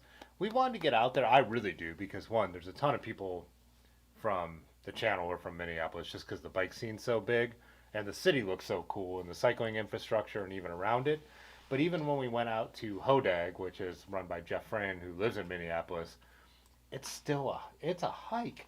You would think we're all in the Midwest kind of area, Great Lakes. It's a long way from here. Yeah. Like, it is a, you know. 11 hours, isn't that what it is? Yeah, because after Hodag, I was like, is it possible that we can go to Minneapolis? And you like looked up how far it still was, and it was like, nah. Because you really have to go around the lake one of two ways. I mean, you have to go through the UP or all the way around Chicago and risk Chicago traffic. You know, so. Minimally, like 9 hours. I do hope to get out there at some point, but yeah. Aw, yep. Yeah, he's a good guy. Nice guy. Whoa, the Edmund. Yeah, I will hopefully make it a point to do that at, you know, sometime. I would love to see it. Love to ride out there, but. Oh, Edmund. He's a heavy boy. He's a solid boy. fellow. He's solid. It's probably because of that big, cute head of yours. He's very dense. He dense boy. Edmund. As a non-gravel rider, are washboard roads a problem? Yeah, Kevin, we were talking about that earlier. And the problem is it's usually at the bottom, so it's usually when you have speed. So yeah, they're huge. They're huge. It sucks. You just try and keep I said I'm not riding in a group usually, so I'm like out here like this, where I could kind of see it, but you just are always holding on, knowing that you might be rattled. So. Yeah, that doesn't sound appealing to me to take an Amtrak and leave at 11 a.m. and get there the next day at 5:30. That sounds so unappealing. Our Amtrak from here, though, are so unreliable. That's the problem. Like, we can't count on those time frames. Like, even doing, like, the Gap Trail, like, the most popular bike touring route in the country, like, it's 3-4 hours behind schedule regularly. So, yeah. You're better off flying. Yeah. It's frustrating. I love train travel. You get on an Amtrak, you go in the food car, the bar car, you hang out. Like, it's comfortable. The seats are gigantic. Yeah, You could, that's true. you know. I forgot this town. I think I like vlog it in the video. I'm like, I think I might have cut it, but I was like, I don't remember ever going through this town before, but I looked. Was this Nutmeg? No, this is Blackfork. What? This year. We went through this? Mm-hmm. I'll tell you what, I just looked down so much, and then I have like a goldfish memory for the route that there's so little I can talk about. I do try to catch the buggies, but be respectful. So I always put the GoPro in my mouth and put my hands back on the bars, and they do a nod. But I don't know. I mean, I do feel like that is a novelty of parts of Ohio that a lot of the rest of the country doesn't see. So, Yeah. You know, unless it affects your race because you get stuck. Right. That was so strange. I've never had that in a race either. Seemed I hate to agree with the people around me yelling, but it did seem unnecessary to stop. But Yeah, it's weird because when we did Ohio to Erie and we went through, we followed a buggy over the covered bridge. yeah, the reason they had us stop, they said, was because the last buggy like didn't slow down. They just like went through it. It was like a concern for the riders and.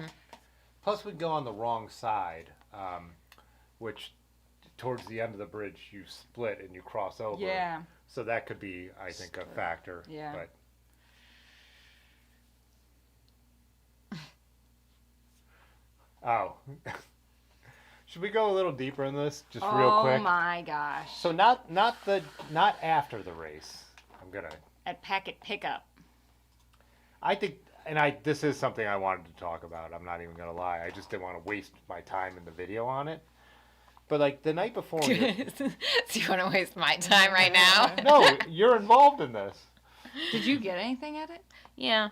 What's Let's start there? with you. Yeah. I got a hot dog, a coney dog. Oh, you want me to talk about what was it called? So I said in the video, everybody who ordered from the food truck had a story.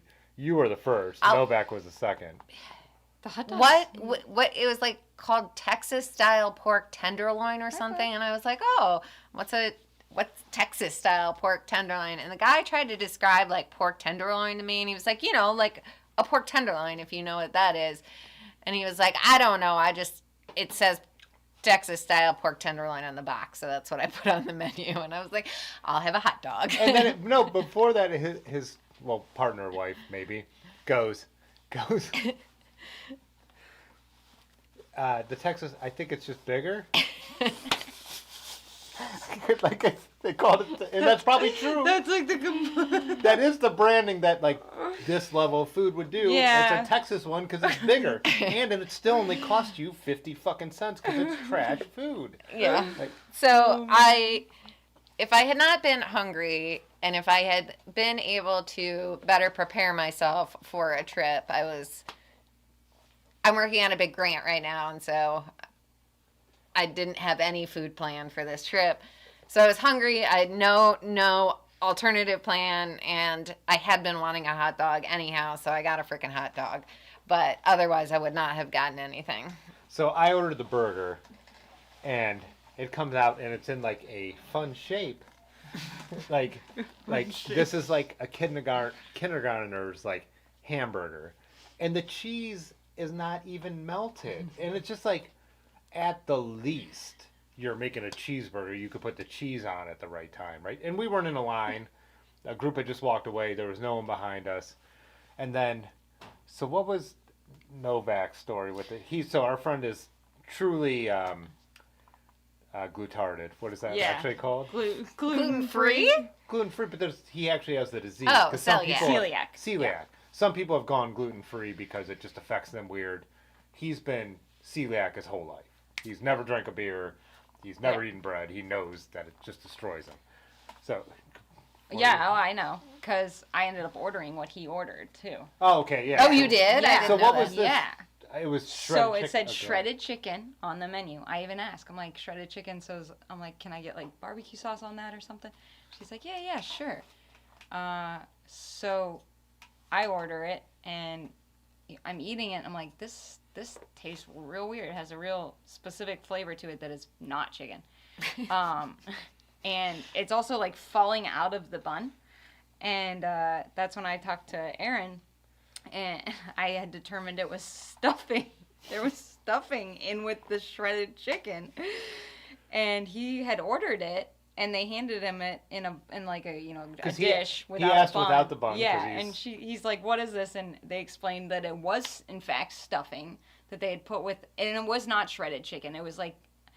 I couldn't even say it at the time because I was so grossed out by the thought of it that I was like, I think I'd throw up. But I feel like it was canned chicken that they put with the stuffing.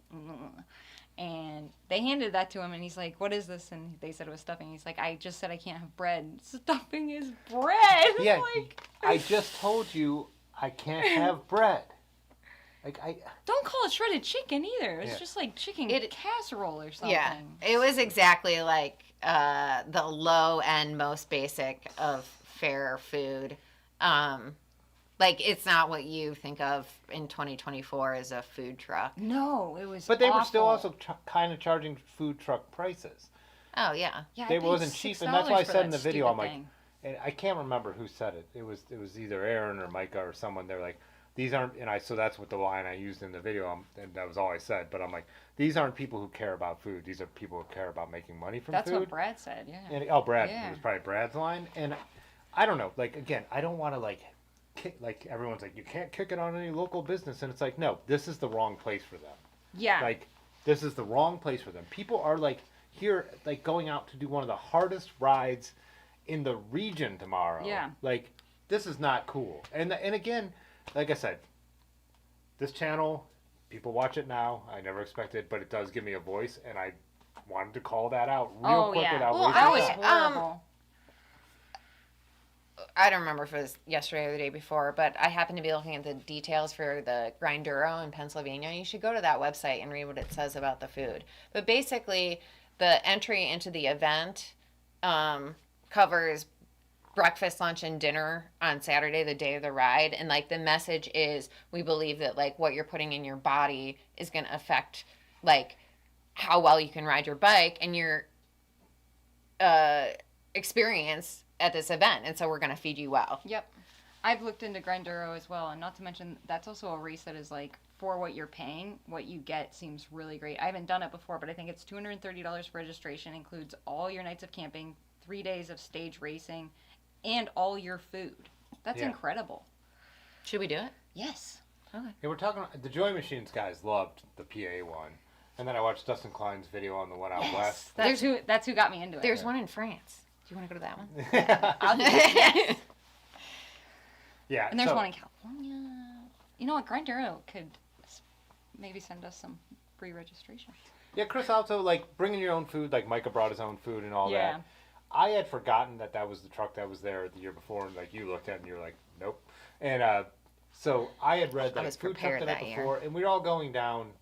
Yeah, we were all going down separately this year. Yeah. We just weren't as, kind of as organized, I don't think. All right, we weren't. I don't know. Whatever. I barely made it, so. Yeah, exactly. So I do plan. Like last year, we went out to the good restaurant in downtown Loudonville and like Yeah. decent meal and all that stuff. And this year, I was like, we're a mile from the start or 2 miles. I'm gonna ride in, hang out at Pack and Pick Up, get to meet people. I'll just get food from the food truck, and I forgot that that's what it would be. But it was still worse than I could have ever expected. That was horrible. Also, Erin got French fries, and then they weren't even cooked in the Oh, they middle. weren't cooked They were through. supposed to be like Yeah. fresh made, hand cut French fries, and they weren't even cooked in. They looked awful. They did look disgusting. I have no problem talking shit about this, Yeah. food truck. I don't ever want to see that food truck again. Eduardo asked if anyone got. I don't think any of us got sick from it though. No. Like, it was just because I didn't eat enough. I ate 4 bites, and I was like, I'm not gonna eat this. Well, the other thing is too, like that food is so sterilized. Like you're not going to get sick from that kind of food. It's just Well, if like the if there's processing stuff. Yeah, I don't know. Yeah, if they aren't, I'm not saying. Never mind. It's not the. I'm no, let's hear it. no. Out with it. Artisan handcrafted microwave pizza pops. I just feel like they lied. I feel like Erin had asked them specifically if it was like the shredded chicken. Then I directly was like, shredded chicken, question mark. You're not going to say anything about the stuffing you're going to put in there? You don't, like someone says they can't eat wheat. Like, come on. Like you Yeah. have to, you're serving food. Yeah. Like, there's some level of responsibility. Like, and again, like the patty I had, if that burger was $3.50, I would have been like, okay, this is a $3.50 burger. Yep. Like, and I would have walked up and seen $3.50 and known I was going to eat partial sawdust and made that decision. You know? Right?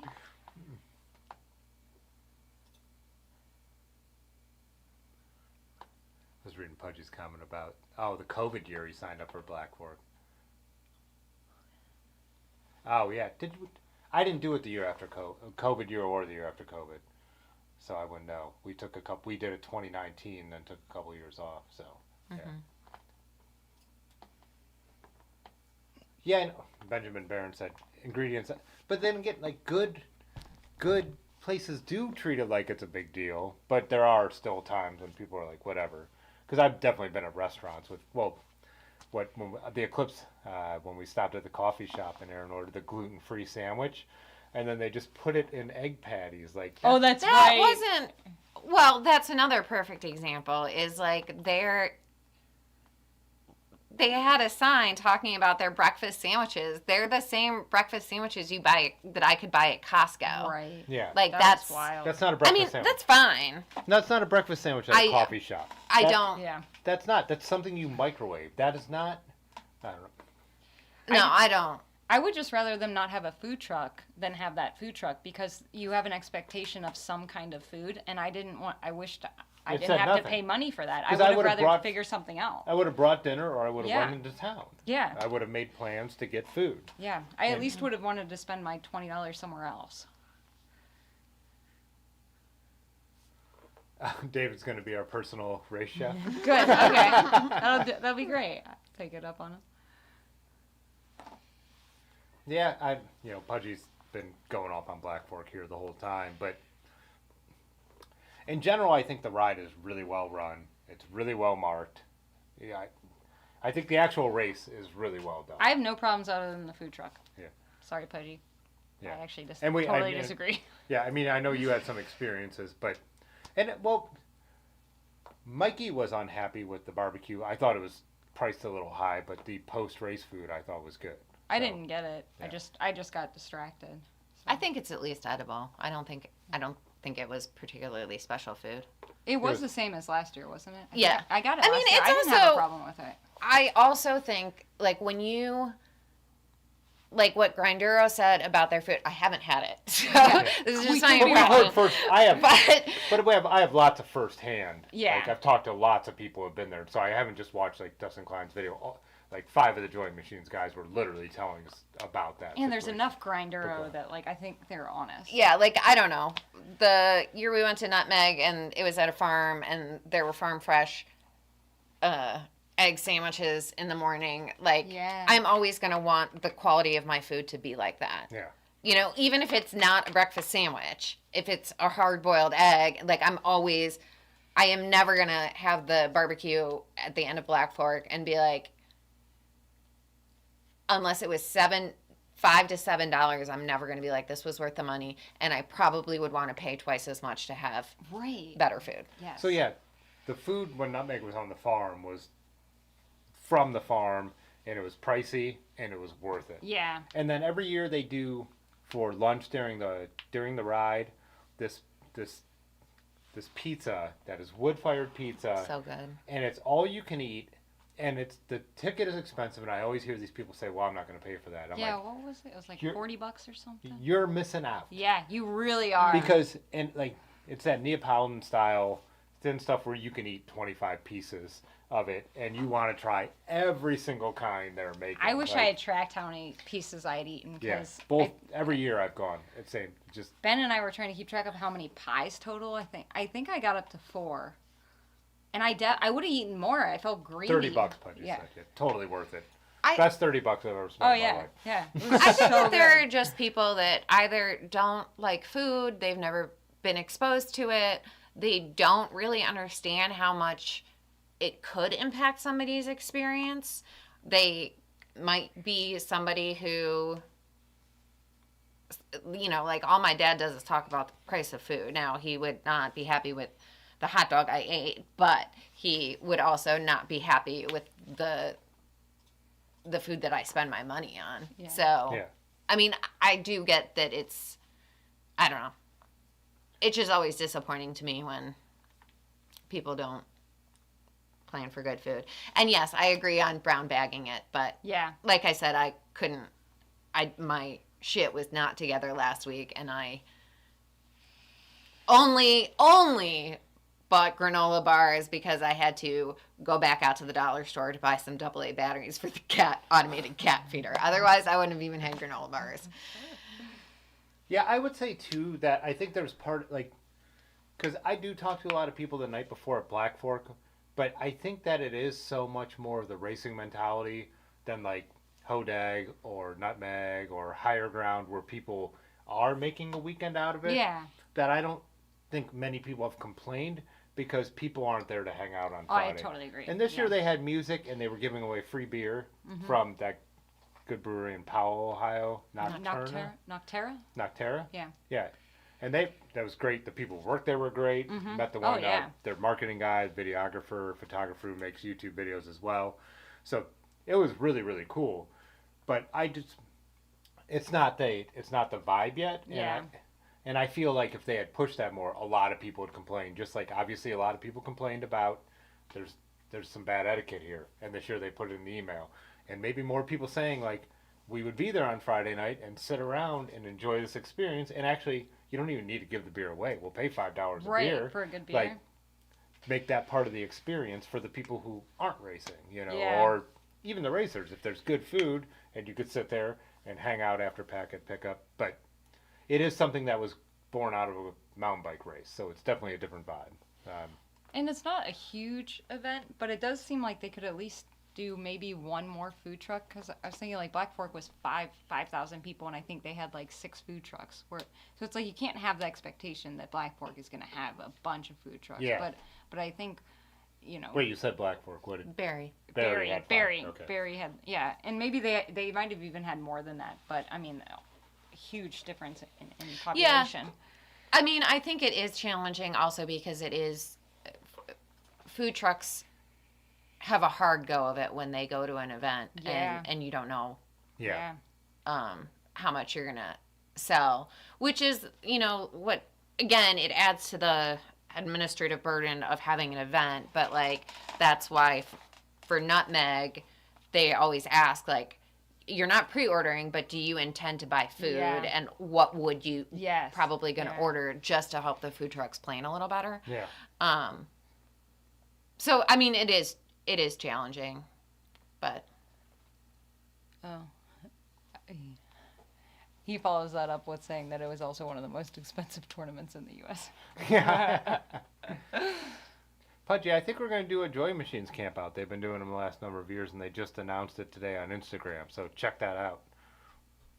We got RSVP. I just DM'd them, like they said to. Just you? You just RSVP'd for you? Yeah, Did what you about the mention rest me? of us? What about me? I thought we were putting together an order. I couldn't even tell. I'm not till- even invited. This stream started at 8 o'clock tonight. I didn't I'm get any offended. messages till 7:30. I'm not speaking for anybody else in this group. In all fairness, I think I replied into that chat at like Did you- 7:46. Did you- I didn't even see anything. Did you tell us in the chat that you RSVP'd?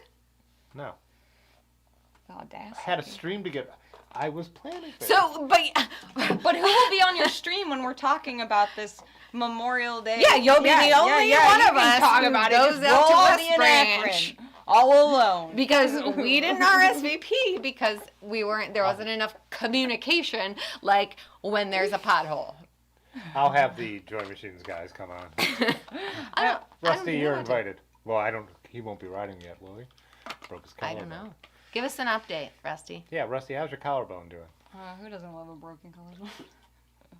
What? Who doesn't love a broken collarbone? It's gotta be. I'm anxiously awaiting your response, Yeah, Rusty. yeah, we're all watching. Just my eyes are glued to the chat. I will not be riding Memorial Day weekend. We assume that, but We're laughing, but not at you yeah, not at just. or the circumstance, but actually a little bit. That sucks so bad. Yeah. Should we wind it up because you Yeah, guys? it's my bedtime. are And early there's birds? a tornado watch, but that's in Nashville, Ohio. I need to make it to Nashville, Ohio. Handles. Where's that? That's actually where we were for Blackfork, apparently. I gotta get ice cream. 7 to 9 weeks. 7 to 9 weeks for Rusty. Oh, wow. I will share the Joy Machines event in the Discord. They have a 25 limit at the campsite, but there's other campsites there too. So I mean, So Yeah. like share it after we've all RSVP'd. yeah, after we're all in, then I'll share it. I mean, they're on it. Brad, are you still here? Could you RSVP for me? and I know, Ames, right? Too? I was like, I hope he's watching this. I mean, they didn't have like a form or anything, so I didn't feel like I should. You said we need to RSVP for this, so I did. You took the time to type that. You could have just been honest. I thought we were going to coordinate. I thought we were going to put together an RSVP order. Oh, look at that. Brad left us high and dry, too. Cincinnati. Bradley. Oh yeah, But Cincinnati would be hitting because the line that's moving across the state is like 2 states deep. I think it's all the way through Kentucky. And Is it raining here in Akron? Oh, Stephanie's doing Ohio to Erie as we speak. I must have missed this.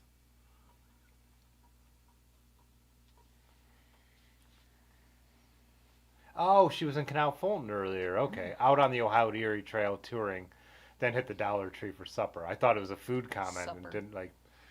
Brad already RSVP'd. You, oh my God. Ames, I think Ames is coming home with me to hang out with my cats tonight, Brad. Brad. Ames is going to pick up ice cream, and then we're going to hang out without you. Stephanie, if you're in Massillon, don't go to the bar called Kramer's that looks like it's going to be Seinfeld themed. They don't even have a big salad. You're like Wow. cracking up before you can Me and my first well, camping bike trip ever, bike touring trip, bike packing, whatever. Me and Ben went down to the end of the towpath, and we camped near Massillon. And on the way back, we stopped at this restaurant in Massillon called Kramer's, and it had like his hair and everything. And we thought like some Seinfeld restaurant. And we're like, they don't even have a big. There's What nothing. the- They don't even what have a big do salad. We kept just So disappointing. acting like Jerry the entire time, and George, and yeah, but no one cared. Fuck that place. The food was actually good. They're probably not open anymore. It's Massillon. I'm just sitting here being mad at you and Brad. Yeah. Well, me and Brad will have a good time. Have a great time. Have a great time. Do you have a bike race that weekend? I don't know. When is that? When's Memorial Day? 26th and 27th Of May. They're not leaving Cleveland until 3 p.m. though. Oh, really? But it's only 24 miles from us for us to West Branch. I know, but it's 50 miles for them. It just seems. So they won't be getting. Well, they'll get through here around 5 then 6. We could go early. I don't have a race that week. Well, I'm not. We could go early on mountain bike. I can't ride 2 bikes. You picking up what I'm putting down?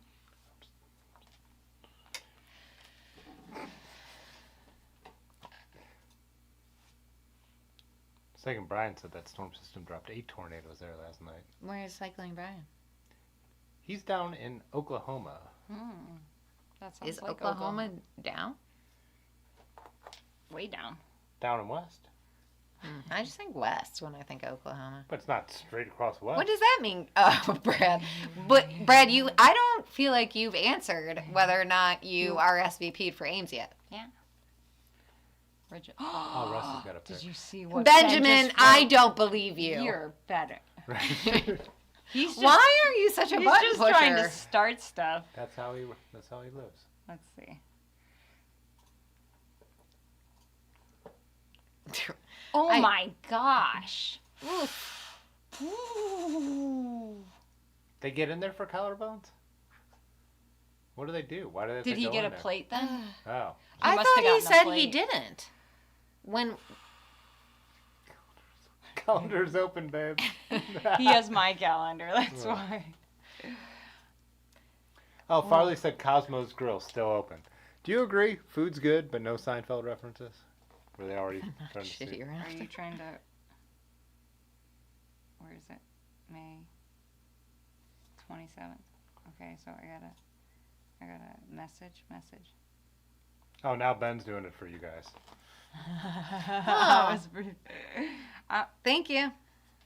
Why is the post unavailable? I was just going to DM directly.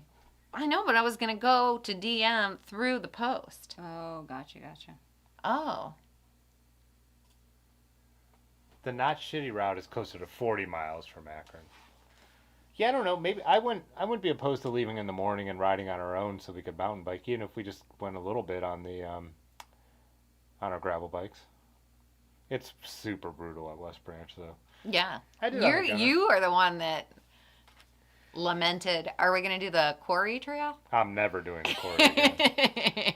I was just talking to somebody That was about so this. Rudy. I would never do the quarry again.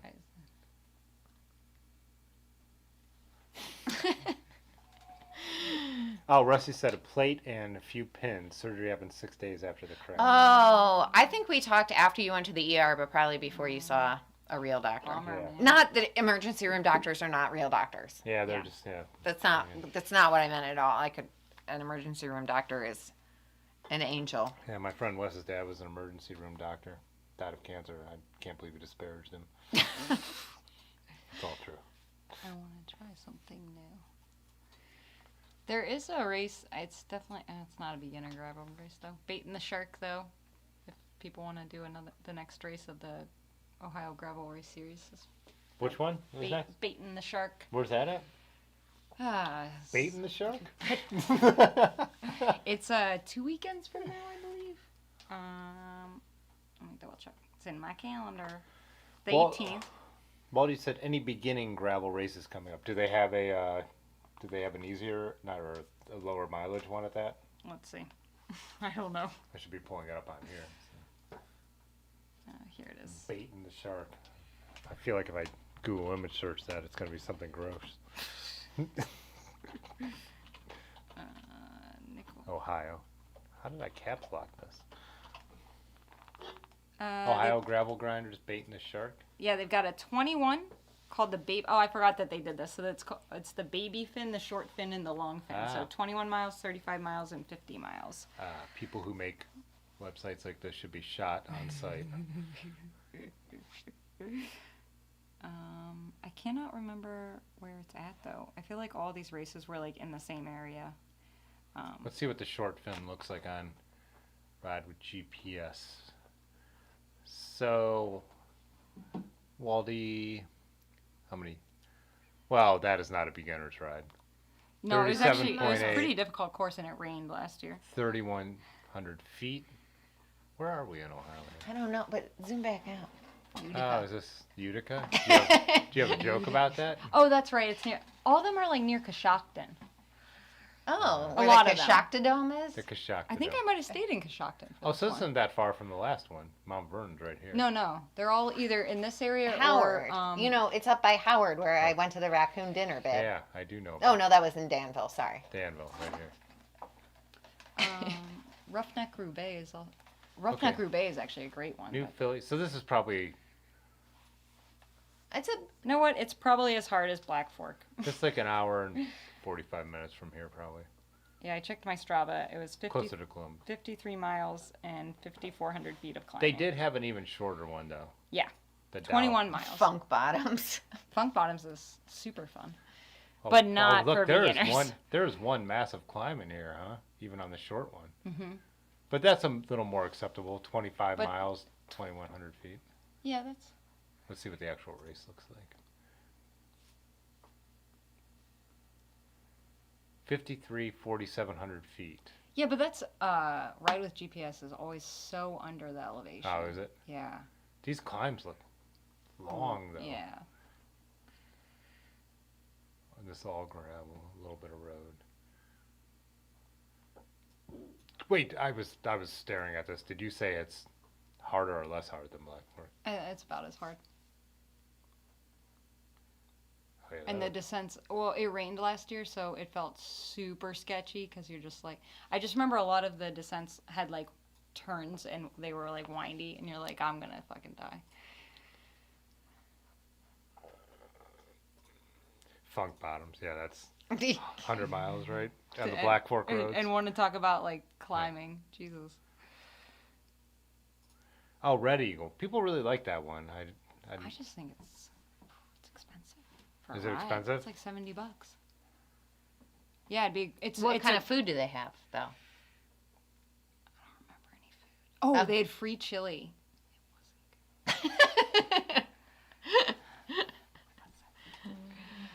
I did get like 4 water bottles though.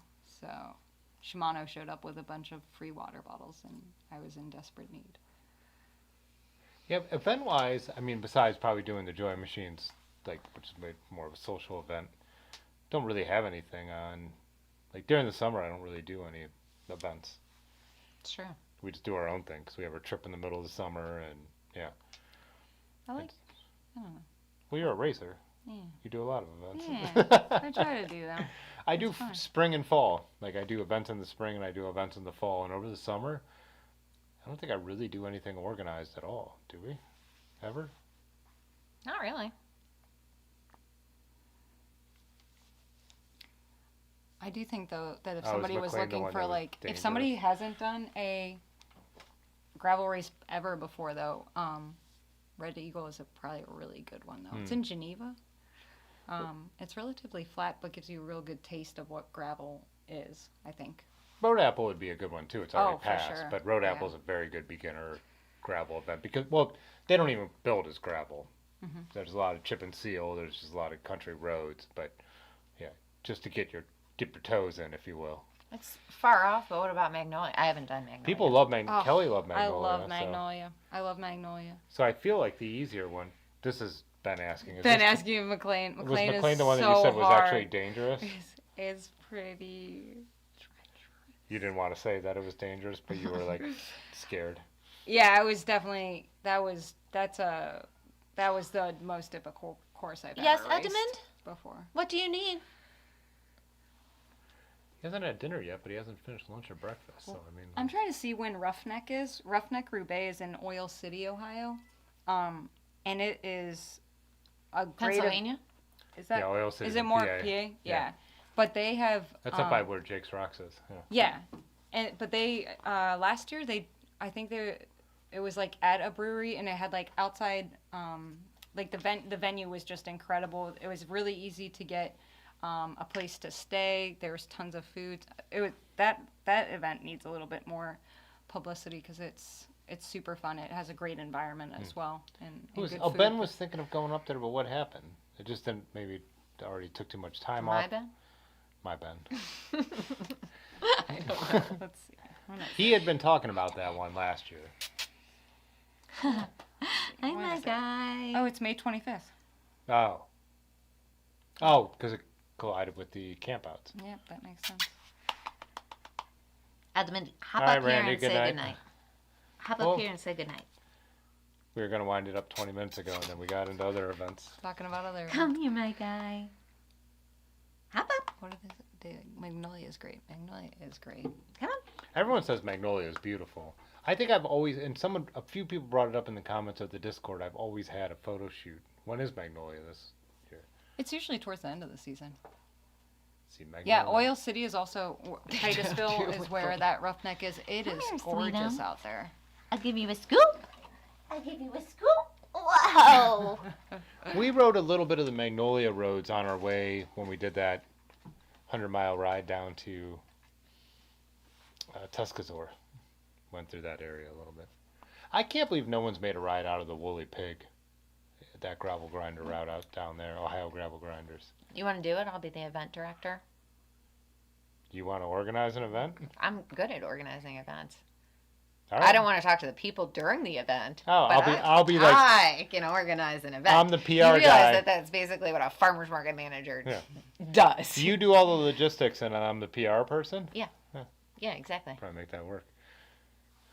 Because that route was awesome. You know how you stay organized planning an event? Spreadsheets. You know how you do PR doing an event? You make videos and photos. And man, all these events do it so horribly that I would love to be the one to finally be like, this is what good photography and good promo Look and at design this. looks like. I Look also at have this Micah's babe. help too. Whoa. Oh wait, not Magnolia. Look at those stone and turf. Good job. Can you see what a ton of No, we're not doing that right now. Is it Magnolia Gravel Galore? Yes. There you go. why was It just keeps reading- September 11th, 2021? You Go must. click this button. Wait a Better second. than September 11, 2001, know what I mean? Timothy, click this button.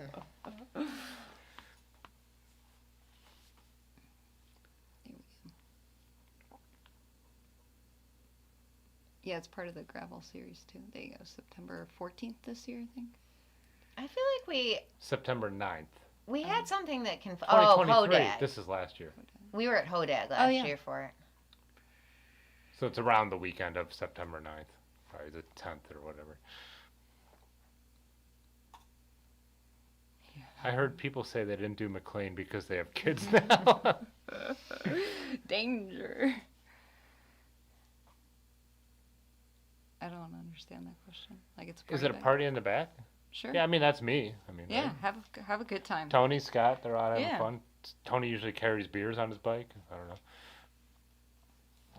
Can you hold hands in a group ride, or is that cheating? You can hold hands. Cheating, definitely. What were you asking me about? Oh, now you want to stay on the stream because you got Edmund on your lap. No, Oh. I'm taking the Edmund home. I don't think I'm gonna make it to handles, guys. I've got 7 minutes. Let me know if you're doing an event. I may be able to provide Ohio beverages. Why are you looking at me? What does that mean? I'm drinking an Ohio beverage. Oh. Oh, if we planned an event. Oh. Probably. Going back to that. Look We- at this we baby. jumped around a lot. Isn't that dude a beautiful cat? Can you God, zoom he in really on this is, guy? Though. We'll get this Look guy. at this guy. We'll get He this could have his own guy. channel. Yeah. An Edmund live stream. Should I put one of those little cameras on him so you... Edmund. Yeah. Every house Who bopped you Is- into Beezer?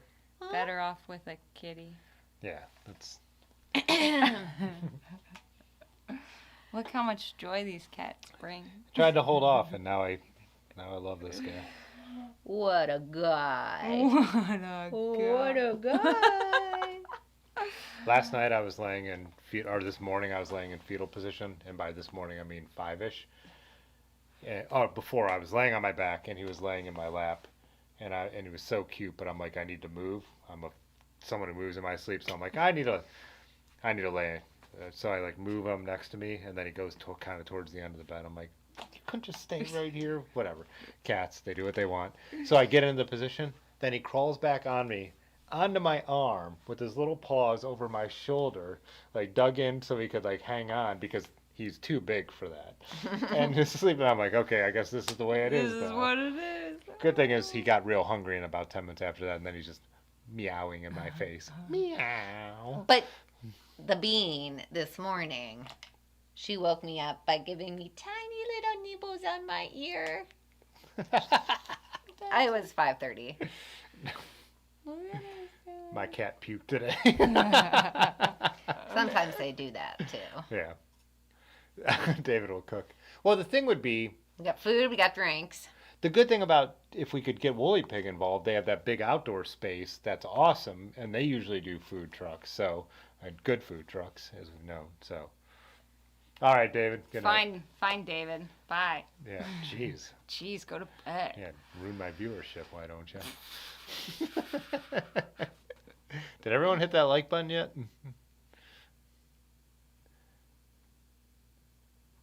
Oh man, we did all right tonight. These people like you guys. What's not to like? Yeah, we're quite likable. Yeah. Likable ladies. I mean, I hang out with you. I don't RSVP you They for might other have events. just been here for the Edmund, though. I wouldn't blame I them. would be here for Edmund. Whoa, The cat Edmund. content. Oh, Edmund. Edmund. God, you're cute. Okay, Edmund, I have to go home to my guys and go to bed. All right, guys. Everyone, thanks for joining us. I don't know. Whoa. That's it. That's a wrap. Okay, bye. All right. Cause Yeah. this time I just Fitzwater photo.